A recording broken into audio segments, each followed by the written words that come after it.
नमस्कार साथियों, स्वागत है आप सभी का हमारे खुराना क्लासेस यूट्यूब चैनल पर। आज की इस क्लास में हम बात करेंगे साथियों हिंदी भाषा शिक्षण और प्रवीणता। ये आपका डीएलएड प्रथम वर्ष का 5वां पेपर है। 60 अंकों का होता है साथियों, और इसमें पास होने के लिए आपको 24 अंक की आवश्यकता पड़ेगी। ठीक है, तो इसका समय सीमा आपको 3 घंटे का है, और ये आपको मैं दूसरा मॉडल पेपर आपको बता रहा हूँ। तो चलिए स्टार्ट करते हैं। आप इन प्रश्नों को पूरी तरीके से अच्छे से रट लेना भाई, ताकि आपको इनमें से प्रश्न जरूर देखने को मिले।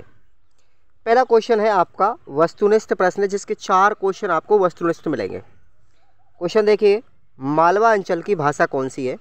तो मालवा अंचल जो है उसकी भाषा है मालवी भाषा। ध्यान रखेंगे, ऑप्शन आपका डी राइट हो जाएगा। क्वेश्चन सेकंड है कि छात्र मैथिली शरण गुप्त के चित्र पर माल्यार्पण करते हैं, उन्हें नमन करता है, यह किस उद्देश्य से संबंधित है? तो ध्यान रखेंगे आंसर हो जाएगा आपका अभिवृत्ति उद्देश्य की पूर्ति कर रहा है यहाँ पर। ऑप्शन सी राइट कर लीजिए। तीसरा क्वेश्चन है मौखिक भाषा की अंतिम इकाई क्या है? तो मौखिक भाषा की जो अंतिम इकाई है साथियों, वो है आपकी ध्वनि। क्या होगा राइट आंसर? मौखिक भाषा की अंतिम इकाई जो है वो है आपकी ध्वनि। ऑप्शन आपका ए राइट कर लीजिए। नेक्स्ट क्वेश्चन है आपका वाचन की वह क्रिया जिसमें प्रतीक, ध्वनि व अर्थ साथ साथ चलते हैं। वाचन की यह परिभाषा किसने दी थी? तो डॉक्टर पांडे ने दी थी। किसने दी? डॉक्टर पांडे ने। आपका डी ऑप्शन राइट हो जाएगा। अगला क्वेश्चन है शैक्षिक प्रक्रिया के 3 प्रमुख अंग कौन कौन से हैं? तो आपको तीनों ही अंग याद रखने शैक्षिक प्रक्रिया के। पहला है अध्यापन उद्देश्य एवं प्रयोजन, दूसरा है अध्ययन अध्यापन व परिस्थितियाँ, और तीसरा है मूल्यांकन।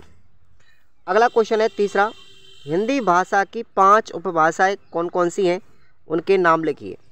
तो देखिए हिंदी भाषा की 5 उपभाषाएं, पहली है पश्चिमी हिंदी, दूसरी है पूर्वी हिंदी, तीसरी है बिहारी, चौथी है राजस्थानी, और 5वीं है पहाड़ी। ये 5 ही उपभाषाएं आपको याद रखनी है।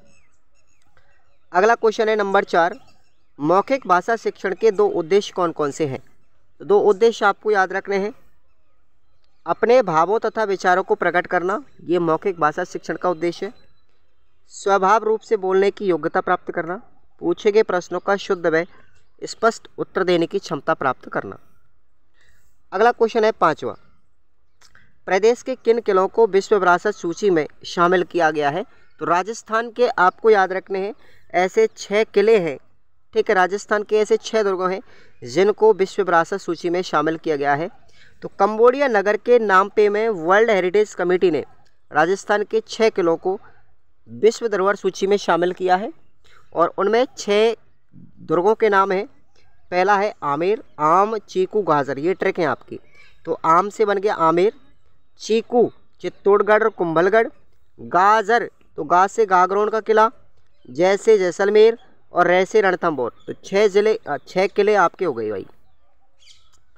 अगला क्वेश्चन है आपका 6वां, लिखित कार्य किसे कहते हैं? कितने प्रकार का होता है? लिखित कार्य किसे कहते हैं? प्राप्त ज्ञान को अध्यापक द्वारा दिए गए प्रश्नों के उत्तरों को अभ्यास पुस्तिका में लिखना लिखित कार्य कहलाता है, और यह है 2 प्रकार का होता है। कौन कौन सा? एक तो होगा कक्षा का कार्य, और दूसरा होता है गृह कार्य। कक्षा के कार्य में क्या मिलेंगे? प्रश्नों के उत्तर और प्राप्त ज्ञान को लिखना। जबकि गृह कार्य क्या होता है? घर के लिए दिया गया कार्य। 7वां क्वेश्चन है गद्य की विभिन्न विधाओं का उल्लेख कीजिए। तो गद्य की कौन कौन सी विधाएं होती हैं? कहानी है, रिपोर्टाज, निबंध, उपन्यास, संस्मरण, रेखाचित्र, पत्र शैली, डायरी शैली, जीवनी और आत्मकथा। ये सभी गद्य की विधाएं होती है। 8वां क्वेश्चन है जीवनी और आत्मकथा में क्या अंतर है? जीवनी और आत्मकथा क्वेश्चन इंपॉर्टेंट है ये। जीवनी में किसी आदर्श पुरुष के जीवन का वर्णन लेखक करता है, जबकि आत्मकथा में लेखक स्वयं अपने जीवन की घटनाओं को लिखता है। 9वां क्वेश्चन है घोष तथा अघोष व्यंजनों में अंतर समझाइए। घोष और अघोष, घोष अथवा सघोष। देखो जो घोष शब्द है ना, इसको हम सघोष भी बोल सकते हैं, घोष सहित। ठीक है, ध्यान रखेंगे आप लोग। और एक होता है अघोष। तो ये दोनों तो एक ही है, और एक है अघोष। तो घोष अथवा सघोष ध्वनियों के उच्चारण के समय स्वर तंत्रियों में कंपन होता है, जबकि अघोष वर्णों के उच्चारण के समय स्वर तंत्रियों में कोई भी कंपन नहीं होता, उन्हें हम अघोष ध्वनियाँ कहते हैं। क्वेश्चन 10वां है, विशेषण तथा प्रविशेषण में अंतर स्पष्ट कीजिए। तो विशेषण जो शब्द संज्ञा या सर्वनाम की विशेषता बताते हैं उन्हें हम विशेषण कहते हैं। जैसे वह अधिक बोलता है, तो वह तो क्या है साथियों, सर्वनाम है, अधिक क्या है, विशेषण है, और बोलना क्या है, क्रिया। और प्रविशेषण जो है वो विशेषण की विशेषता बतलाते हैं। विशेषण की विशेषता बताने वाले शब्दों को प्रविशेषण कहते हैं। जैसे वह बहुत अधिक बोलता है, तो बहुत शब्द क्या है, प्रविशेषण है, किसकी विशेषता बतला रहा है, अधिक की विशेषता बतला रहा है। अधिक क्या है, विशेषण, और बहुत क्या है, प्रविशेषण। 11वां क्वेश्चन है, सस्वर वाचन की 4 विशेषताएं। तो सस्वर वाचन की 4 विशेषताओं, पहली है शब्दों की ध्वनियों का ज्ञान, दूसरा है शब्दों का अर्थ, तीसरा है वाचन का ढंग, और चौथा है विराम चिन्ह। तो ये सस्वर वाचन की 4 विशेषताएं को ध्यान रखना। अगला क्वेश्चन है, देखिए राजस्थान की प्रमुख बोलियां, राजस्थान की प्रमुख बोलियां कौन कौन सी हैं।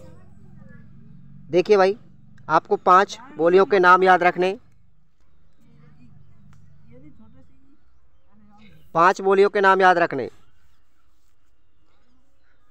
पहली है पश्चिमी राजस्थानी। तो ये कौन कौन से क्षेत्र में बोली जाएगी, जोधपुर, बीकानेर, जैसलमेर, उदयपुर, गौड़वाड़ी, ठीक है, ये क्षेत्र है। और पश्चिमी राजस्थान की जो बोली है वो है आपकी मारवाड़ी, बीकानेरी, मेवाड़ी और शेखावाटी, सिरोही, ठीक है। उत्तर पूर्वी राजस्थान जो क्षेत्र है वो अलवर भरतपुर है, और अलवर भरतपुर में अहिरवाटी तथा मेवाती भाषा बोली जाती है। उसके बाद पश्चिमी मध्य पूर्वी राजस्थान, मध्य पूर्वी राजस्थान में जयपुर, कोटा, बूंदी क्षेत्र आता है, जिसमें ढूंढाड़ी, किशनगढ़ी और अजमेरी भाषा बोली जाती है, बोलियाँ। चौथा है दक्षिणी पूर्वी राजस्थानी क्षेत्र, ये मालवा के आसपास का क्षेत्र है, जिसमें मालवा बोली बोली जाती है। 5वां है दक्षिणी राजस्थान, निमाड़ के आसपास का क्षेत्र है, जिसमें निवाड़ी भाषा बोली जाती है। अथवा में आपको क्वेश्चन याद रखना है, आधुनिक भारतीय आर्य भाषाओं के विकास की प्रक्रिया को समझाइए, ये आपको याद रखना है। क्वेश्चन नंबर 13वां है, हिंदी भाषा शिक्षण के उद्देश्यों को लिखिए। तो हिंदी भाषा शिक्षण के उद्देश्य देखेंगे, बच्चों को घरेलू भाषा व मानक भाषा के बीच में जुड़ाव स्थापित करना,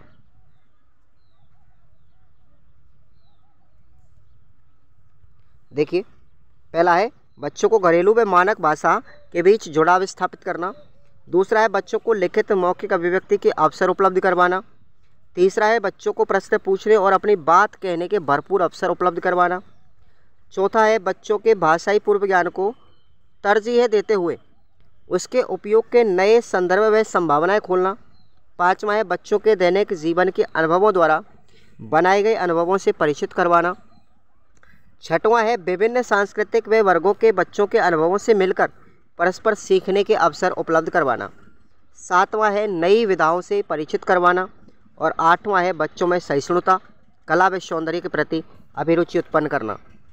अथवा में आपको क्वेश्चन याद रखना है, भाषा दैनिक जीवन में किन किन पहलुओं को प्रभावित करती है, इंपॉर्टेंट क्वेश्चन है ये। आगे बढ़ते हैं, 14वां क्वेश्चन देखिए भाई, शब्द व अर्थ एक दूसरे के पूरक हैं, इस कथन के आधार पर शब्द शक्ति और उसके प्रकारों के नाम लिखो। तो सबसे पहले आप लोग शब्द शक्ति के बारे में बात करेंगे, ठीक है। शब्द शक्ति, भाषा का निर्माण वाक्यों से होता है और वाक्यों का निर्माण शब्दों से। शब्द भाषा की सबसे छोटी सार्थक इकाई है। हर शब्द किसी वस्तु, व्यक्ति, क्रिया, गुण आदि का बोध कराता है। जैसे राकेश, पुस्तक, हंसना, छोटा आदि शब्दों को सुनते ही हमारे मस्तिष्क में इनका अर्थ बिंब उभर जाता है। शब्द और अर्थ परस्पर पूरक हैं।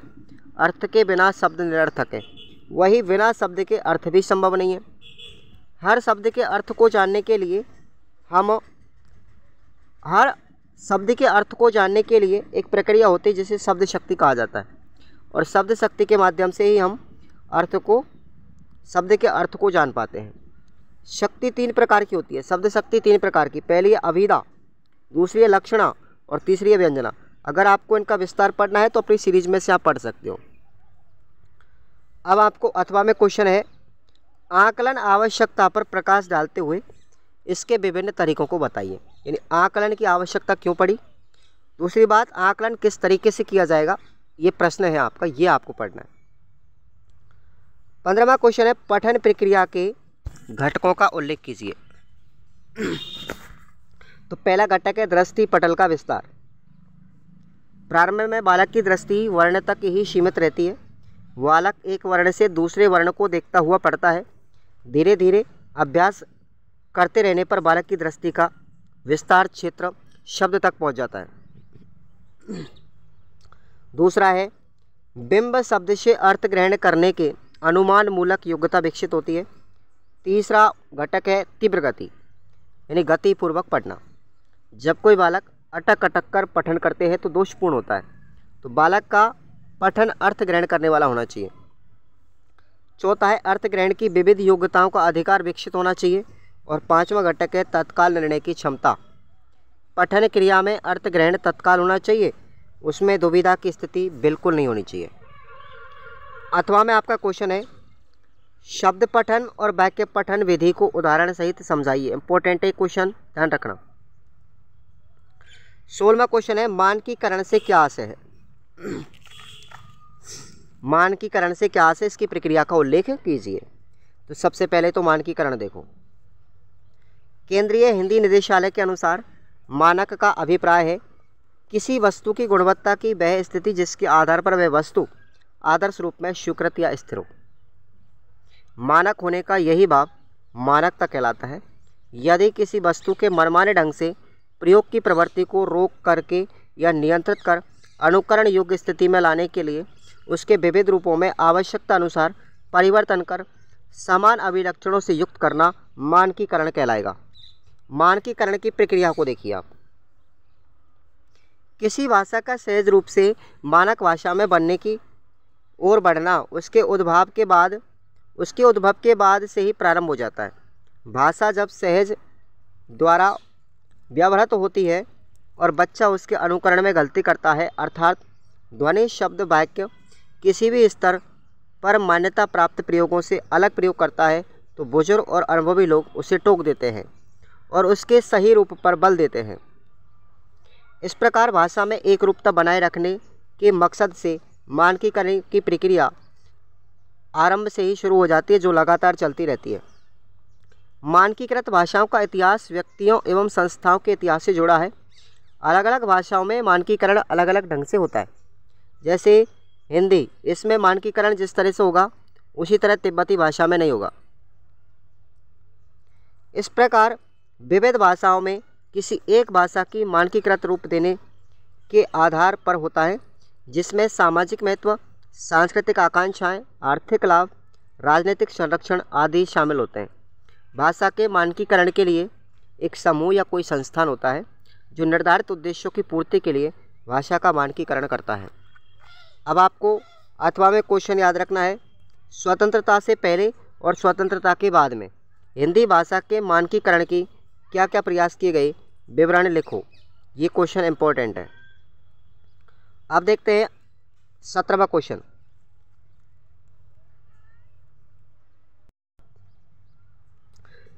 क्वेश्चन है, छात्रों में पठन कौशल के विकास के लिए कौन कौन से प्रयास या गतिविधि की जानी चाहिए। तो देखेंगे सबसे पहले, विद्यार्थी को आत्मविश्वास के साथ निसंकोच पढ़ने के अवसर दिए जाए। प्रसंग तथा अवसर अनुकूल स्वर में ओजस्विता और माधुर्य का समावेश हो। शुद्ध व स्पष्ट उच्चारण पर विशेष ध्यान दिया जाए। उचित यति गति विराम चिन्हों को ध्यान में रखना चाहिए। अति शीघ्र, अति मंथर, अति उच्चार स्वर, अति मंद स्वर से पढ़ना दोषपूर्ण है। भाव अभिव्यक्ति की स्पष्टता, उचित मुद्रा व भाव भंगिमा के साथ पढ़ना चाहिए। संदर्भ पुस्तकों को पढ़ने रहने का अभ्यास। कठिन शब्दों के अर्थ हेतु शब्दकोश का उपयोग भी करते रहना चाहिए। अब गतिविधियाँ कौन कौन सी करेंगे पठन कौशल के विकास के लिए। पहले ही बात आती है आदर्श वाचन की। शिक्षक आदर्श पठन प्रभावपूर्ण शुद्ध उच्चारण व हाव भाव के साथ पढ़े। दूसरा काम करेंगे अनुकरण पाठ। छात्रों के अनुकरण पाठ हेतु स्वस्वर पठन का निर्देश दें। शिक्षक छात्रों के स्वस्वर पठन के समय उनके उच्चारण पर ध्यान रखें। और बच्चों को अभ्यास कार्य भी दिया जाना चाहिए। बाल गीत, अभिनयात्मक बाल कविताएं आदि का हाव भाव के अनुसार पठन हो। शब्दकोश देखने का अभ्यास हो। प्रतियोगिताएं कराई जाएं, गद्य पठन, कविता पठन आदि में। अर्थ ग्रहण करते हुए पठन की क्षमता के विकास हेतु प्रश्न कराना चाहिए। अब आपको अथवा में क्वेश्चन याद रखना है। पठन कौशल का मूल्यांकन या आकलन हम कैसे करते हैं, प्रक्रिया को आपको समझाना है। क्वेश्चन नंबर आता हमारा 18वां। तो आपको मैं टिप्पणी बता रहा हूँ। पल्लवन क्या चीज़ है, सबसे पहले तो ये याद रखें, पल्लवन क्या है। सामान्यतः जब हमें किसी के संक्षिप्त भाषण या लेख को विस्तार देना होता है तब साहित्य की भाषा में उसे पल्लवन कहते हैं। उस भाषण में उन शब्दों की आवश्यकता या व्याख्या करनी पड़ती है जो सामान्य व्यक्ति के अनुभव के दायरे से बाहर होती है। इसका अर्थ यह हुआ कि विस्तार करने में सबसे पहला बिंदु व्याख्या करना आता है। कई बार अपने द्वारा की गई व्याख्या को व्यक्ति दूसरे शब्दों में प्रस्तुत करता है, यानी कि प्रकार अंतर से वह उसी बात को दोहराता है। विस्तार करने का दूसरा बिंदु है दोहराना। लेखक या वक्ता की इस बात को प्रमाणिक बनाने के लिए उदाहरण देना होता है। सेकंड है इसमें इसके ऊपर की लिखित अभिव्यक्ति में विचारों की क्रमबद्धता से क्या तात्पर्य है।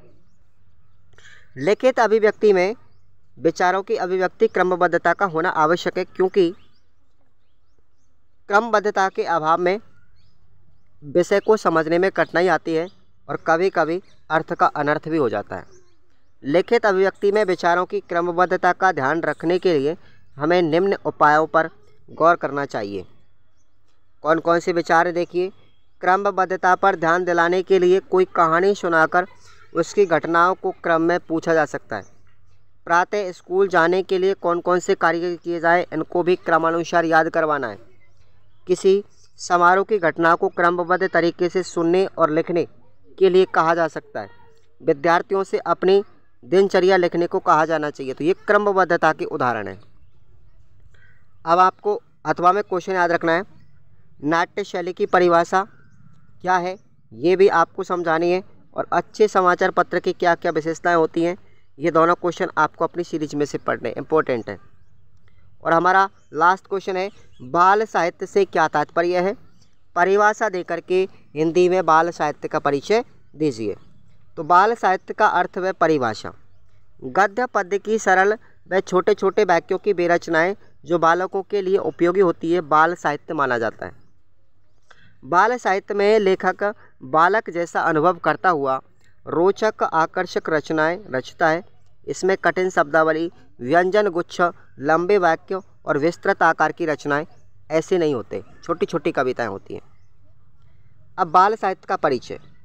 हिंदी बाल साहित्य की एक समृद्ध परंपरा है। जैसे पंचतंत्र, हितोपदेश, कथा सरित सागर, जातक कथा आदि गौरवशाली धरोहर इसे मिली हैं। इसको हिंदी को लोक कथाओं की एक लंबी श्रृंखला हमारे पास में है। कविता कहानी बच्चों के बीच में सर्वाधिक लोकप्रिय विधाएं हैं। अपनी संगठनात्मकता के कारण उन्हें सहज ही कंठस्थ याद कर लेते हैं। वही कविताएं अच्छी लगती हैं जो उनके मन को छू ले और जुबान पर चढ़ जाए। बच्चों को छोटी कविता अच्छी लगती है। आजकल के बच्चों का अपना निजी संसार है। उस संसार में उसके अपने सपनों का कलरव है। उस संसार में उसके व्यक्तित्व और अस्मिता की ज्योतिर्मय छटा है। आज का बच्चा सिर्फ देखता ही नहीं, सोचता भी है। वह विविध मुद्दों पर अपना स्वतंत्र मत रखता है और उस मत को लेकर के बड़ों के साथ बहस भी करता है। और वो बहस भी ज़्यादा इतनी करता है, बहुत ज़्यादा। संचार माध्यमों की प्रगति ने आज बच्चों में जो वैश्विक चेतना उत्पन्न की है, उससे उनमें आत्मविश्वास भी पैदा हो गया है। आपको अथवा में क्वेश्चन याद रखना है ग्रामर का। क्रिया किसे कहते हैं, किस किस आधार पर क्रिया का भेद किया जा सकता है, यानी क्रिया कितने प्रकार की होती है, ये आपको बताना है साथियों। तो याद कर लेना इस क्वेश्चन को। ये आपका पूरा गैस पेपर होता है हिंदी भाषा शिक्षण प्रवीणता का। इसमें आपको 24 अंक की आवश्यकता होगी और इसमें पास होने के लिए ध्यान रखना, आपको इन प्रश्नों को रट्टा मार के रखना है पूरी तरीके से। ठीक है भाई, और अपने साथियों को ज़रूर बताएं। Thank you so much.